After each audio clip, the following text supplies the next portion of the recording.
Hi there, it's Bronwyn White here from MyTravelResearch.com, and thanks for being with me today. I've recorded this presentation. This is a presentation I gave live at the Australian Regional Tourism Network annual conference in October 2017. So if you were there and were unable to attend the session, here it is. And if you weren't there and are more interested in the subject, here it is. So thanks again. Let's go. So we're going to go through who requires accessibility. The opportunity, it's huge, and we'll tell you why. We'll talk about seniors and also the accessible travel path to purchase, which is slightly different in that it requires a lot more information, and we'll take you through some examples of who's doing it well. So who requires accessibility? Well, as I previously mentioned in the introduction, this market is actually huge. It's a massive opportunity for everybody in the travel and tourism industry at the moment. And this is largely driven by seniors who are, of course, an aging population. These guys don't want to stop travelling. They just may have to adapt the way that they travel. So it's not just seniors we're talking about. We're including multi-generational travellers. So what that means is that we have seniors as grandparents and their sons and daughters and their sons and daughters. So we have groups of travellers travelling en masse together. Travellers with disabilities include people with impairments and activity limiting disabilities and health problems. And interestingly, the majority of disabilities are not visible. We're all sort of a bit guilty at times of immediately thinking of the person in the wheelchair. Well, the fact is the majority are not. So we need to sort of broaden our immediate thoughts about what accessibility and disabled travellers are. So the amazing opportunity lay with the travellers themselves, but also people with a disability are more likely to travel with a carer, in a friend or a family member. So if you're missing out on somebody who requires accessible travel, you're not just missing out on them, the person, but you're probably missing out on a whole group of people travelling with them as well. It's a massive growth industry. Around 20% of the Australian population identifies having a disability, and out of these, 88%, that's nearly all of them, take a holiday every single year, injecting around $8 billion into the travel industry and the economy. So with the ageing population and the introduction of the NDIS, those numbers are set to increase on a grand scale. So what we're seeing at the moment as travel researchers is that accessible travel is perhaps the most underestimated and greatest untapped opportunity in the travel and tourism industry. And again, I'm reinforcing that is greatly in part to the ageing population. So in 2015, Australia's population was 23.8 million people, including 3.7 million aged 65 and older. And by the middle of next decade, this number will rise to 4.9 million. So essentially, if you don't get on this market right now and start adapting your marketing and starting to adapt your product, you really are going to miss out. So one of the things that we're finding, we've found this over and over in any focus group or research that we actually do with seniors, is that health concerns generally associated with aging may prevent seniors travelling in the way that they used to, but they still retain their sense of adventure. They don't want to stop travelling. You know, just some of these things that are happening to them does not stop them travelling. So, and the interesting thing is that some seniors may not even identify as having a disability. They may refer to it as, oh, I have a bit of trouble walking these days, or, you know, I have a few problems with my hands, or the arthritis is getting worse. So they need help, but they actually don't even realise them themselves. And one of my favourite quotes here from one of the focus groups that we've taken with a senior group. He talks about it being hazard reduction. You realise you can't do all the things as confidently as you used to, but you don't want to stop travelling. There are trade-offs, so they might consider things like a coach tour, which is, you know, something that they never saw themselves doing, but hey, they're willing to trade off. Even though they may be restricted as they age, they still retain their sense of travel adventure. They're really realistic about their age and ability, and their attitudes are much younger than physical age. And I always like to refer to this demographic, and it is a physical demographic. Their attitudes are young. You know, we're talking about a cohort that were the lonely planet age. To actually find out what was at a destination, they had to go there. There was no TripAdvisor. These guys were truly adventurous when they first started travelling. And we've got to remember too that they were trailblazers, not just in the travel sense, but you know, we're looking at the late 60s, early 70s. They were sexually active. They were taking all sorts of drugs. They were wild. So the sense of adventure has never sort of, I guess, diminished. And they're really excited about the future and they're excited about their future travel. But they recognise as they get a little bit older, they probably need to adjust the way that they travel. You know, they still want to look to have their boundaries pushed. They still want to learn. They still want to immerse themselves in local cultures and their surroundings, but they want to feel safe and comfortable at the same time. So I like to portray this is essentially how a senior accessible traveller may look and feel. So on the left hand side, you know, I might look like this. This is how I physically look. But my attitude is more like the guy on the right. This is how I feel. This is how I think I look. So we actually need to cater to the guy on the right. We need to market to the guy on the right.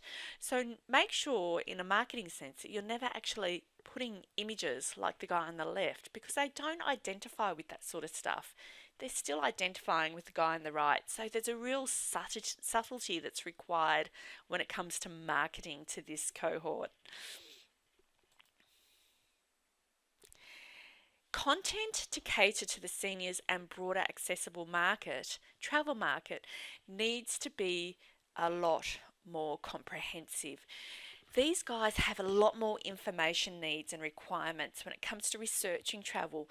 Your content needs to be truly detailed and cater to these needs. What I'm saying here is that you need to diminish the risk associated with the decision making when it comes to your product, service, or say hotel.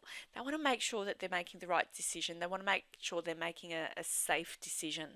So beyond the basic websites and itineraries, they want to know what's going to happen to them when they get there, how they're going to get into the room, how they're going to get into the shower. They need the details of the physical activity.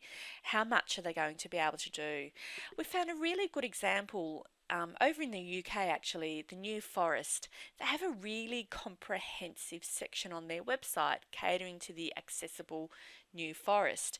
And they go into great detail talking about accommodation, things to see and do, walks, travel, and just general information. So they really do extend what they're telling us when it comes to accessible travel. And you can see here, they truly do cater to this market. So for you, the travel marketer, the operator, the destination marketer, there are real opportunities to rebrand or remarket specific travel products, services and destinations to provide options such as, you know, the level of comfort or accommodation, the level of adventure, the types of walking paths, the types of support along those walking paths, the pace of the tour, the pace of the path, the number of stops if you're a coach tour. You know, going to the toilet is really, really important to people of this age group. And the level of assistance. So things like, if I'm traveling by myself, do I have assistance? Now, I just need to say that this stuff requires a real low level of investment, and in most cases, no investment. Okay, so you need to put more information, you need to put more images in there, maybe some videos on how things work when they get there.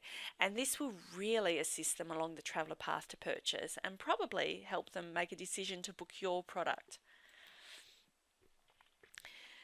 So, bringing it back to the traveller path to purchase, it's this planning stage we really need to focus on. There are tools like Google Earth. You can actually show people. I mean, this is just my street, for example, but you can zoom in and get a real aspect of what the landscape's like. So, for example, I can have a real look at the curbs, how I can get up and down onto the footpath. Um, as you can see, my street is pretty terrible if you are in an accessible traveller. And I see this with all the elderly. We've got a lot of elderly immigrants just in general on our street. It's St. Peter's, which is near Marrickville. And, it's atrocious. So putting these sorts of things on your website is going to help them judge whether or not they're able to easily walk around and in the dark as well. Interestingly, the internet has really revolutionized the way travellers share and search for information about accessibility.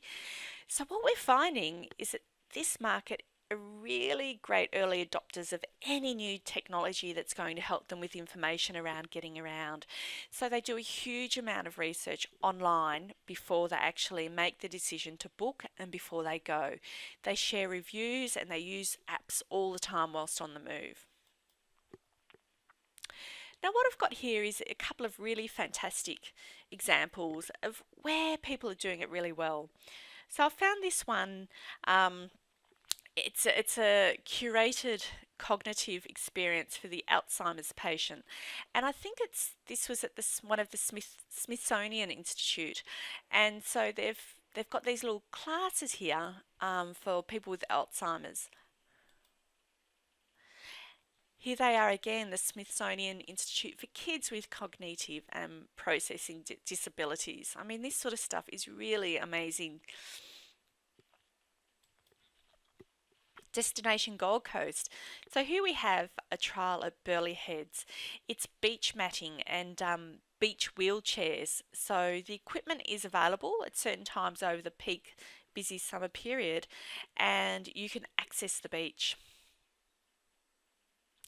And one of my favourite ones is accessible gondolas. So this is a really fantastic story, started by the gondoliers themselves, where they crowdsourced their funding to actually make an accessible gondola.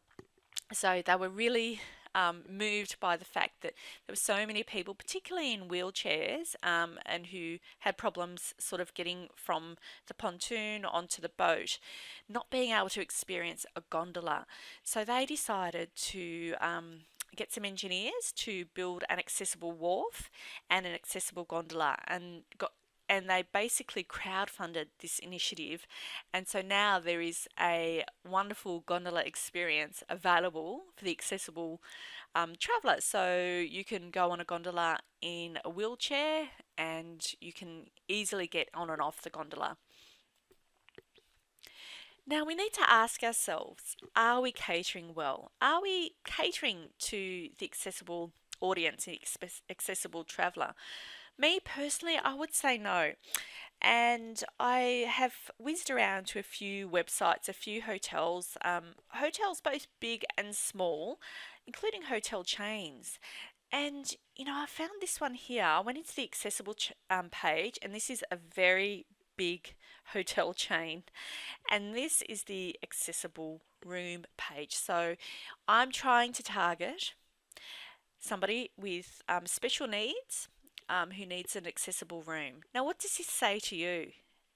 It says, no, I don't cater to accessible travellers. The text says something else, but it's a picture of the hotel. So I can't visualise how they can help me.